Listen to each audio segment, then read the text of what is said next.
Otep à tous, bienvenue sur la chaîne des panafricanistes par essence, par conviction et par excellence. Celle des citoyens kémites par nécessité et obligation de combat. Nous sommes une chaîne qui n'est guidée que par nos ancêtres et rien que par les ancêtres qui appartiennent à l'égrégore du monde noir. Par conséquent, nous ne croyons en aucun Dieu venu de l'étranger. Toutefois, cette vidéo n'est aucunement destinée à inciter à la haine ou à la violence, car nous menons un combat qui est d'abord et avant tout spirituel, intellectuel et démocratique.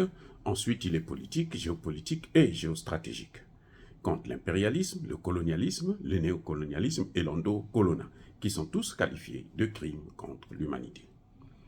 Nous menons ce combat sur la base du principe fondamental que nous avons hérité de nos ancêtres kémites, qui est celui de la Mahat, c'est-à-dire solidarité, vérité et justice.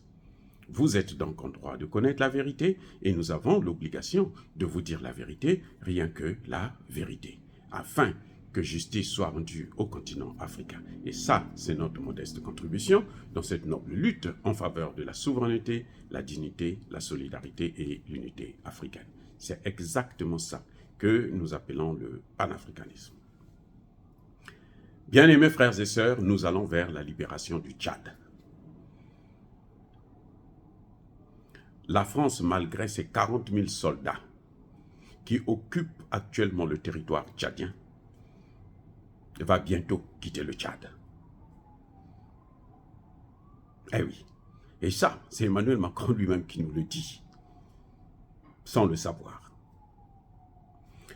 Je vous ai dit, il y a une vidéo qui est devenue virale de Russia Today, qui parle de la conférence de presse du ministre des Affaires étrangères russe, M. Sergueï Lavrov, qui dit que la France les a contactés pour demander à ce qu'ils puissent travailler ensemble pour piller l'Afrique.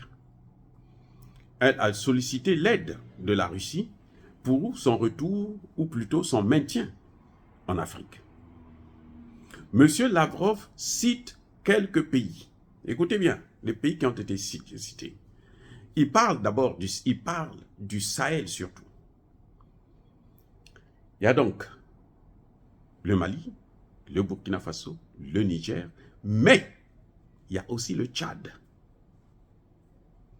Il y a le mot Tchad à l'intérieur, parmi les pays que Lavrov a cités. Ça veut dire que malgré le fait que la France et les États-Unis ont placé Succès Masra à la tête de la primature du Tchad, il y a toujours un problème avec la France. Ça veut dire si les Français sollicitent la Russie, même sur le Tchad, c'est qu'ils savent qu'ils sont sur le point de partir. Sinon, ils n'allaient jamais le solliciter.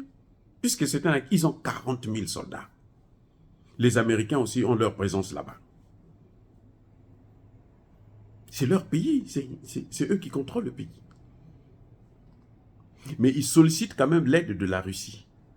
Ça veut dire quoi? Ça veut dire qu'ils ne peuvent plus, ils sont plus, comment dirais-je, même s'ils sont présents, ils ne peuvent pas opérer. Parce que les 40 000 soldats là sont là pour quoi? Ils sont là pour le Niger et les autres pays du Sahel, pour le Centrafrique, et puis les autres pays, le Soudan est déjà à feu et à sang, ils ne peuvent pas faire quoi que ce soit là-bas, puisque ce sont eux qui ont mis le feu. Eh oui, donc ils n'ont plus le contrôle. Parce que quelque chose qui est dans vos mains, vous ne pouvez pas demander à quelqu'un de vous donner ce que vous avez déjà. Ça est dans vos mains. 40 000 soldats français sur le territoire. Ils ont au moins une dizaine de bases militaires sur le territoire tchadien. Ce sont eux qui ont manipulé le Tchad pour que le Tchad puisse tenter de boycotter le départ de l'amunissement et faire en sorte qu'on puisse donner des armes aux terroristes. La France ne contrôle pas le Tchad. Si elle contrôlait le Tchad, elle allait défier la Russie. Oui, si la France contrôlait le Tchad, mais la France allait défier la Russie. Elle ne peut pas demander à la Russie de l'aider dans un pays comme le Tchad, où elle a tout le contrôle. Elle vient de placer un premier ministre. Elle soutient, c'est elle qui a soutenu Kaka Déby.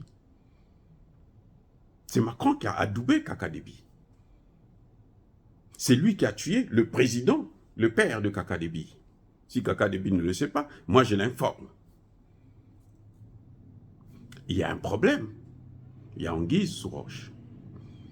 Il n'y a pas de fumée sans feu. En diplomatie, tous les mots comptent.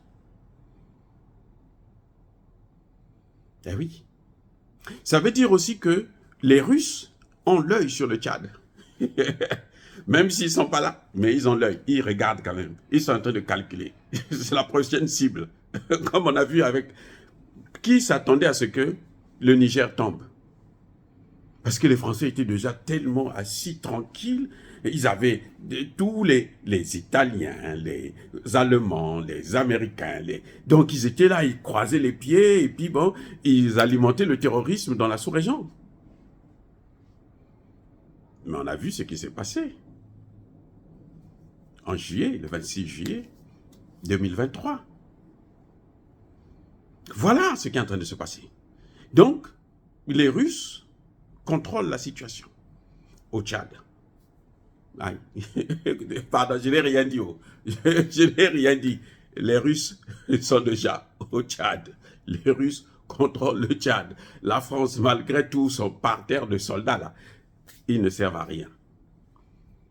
Ils sont paralysés. Et un soldat qui est là à terre, c'est... Vous le payez pourquoi? Parce qu'ils ont des gros salaires. Hein? Des gros salaires. Pour rien. Emmanuel Macron est conscient que la France doit quitter le Tchad et elle va quitter le Tchad très bientôt. Ce sera une surprise pour tout le monde, avec ou sans Kaka Déby. Je dis bien avec ou sans Kaka Déby.